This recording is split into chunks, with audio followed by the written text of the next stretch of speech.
Сәлем баршаға, арнамда жаңа видео.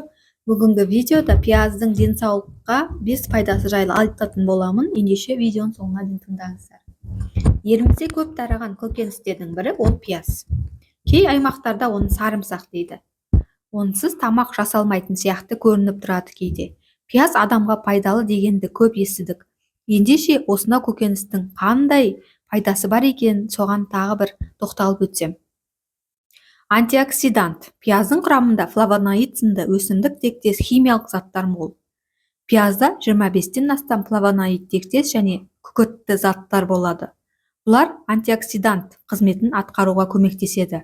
Яғни созылмалы ауру мен қатерлі ісіктің оянуының алдын алады. Диабеттің де алдын алуға пияз көмектеседі.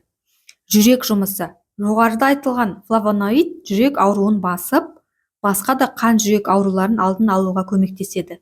Қан қысымын және қандағы жаман холестериннің көлемін түсіруге ықпалы бар. Сүйек. Пияз сүйекті минерал мен байытуға қауқарлы.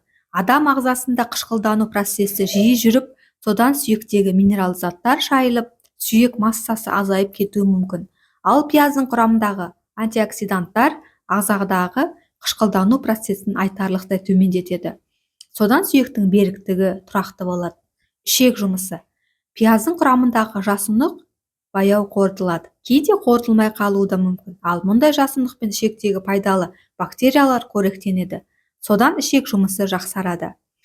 Ондай бактерия мен май қышқылын өндіріп, сол арқылы ағзаның иммунитетін қалыптастырады. Бактерияны құртады. Пияздың халық емшілігінде алатын орны ерекше.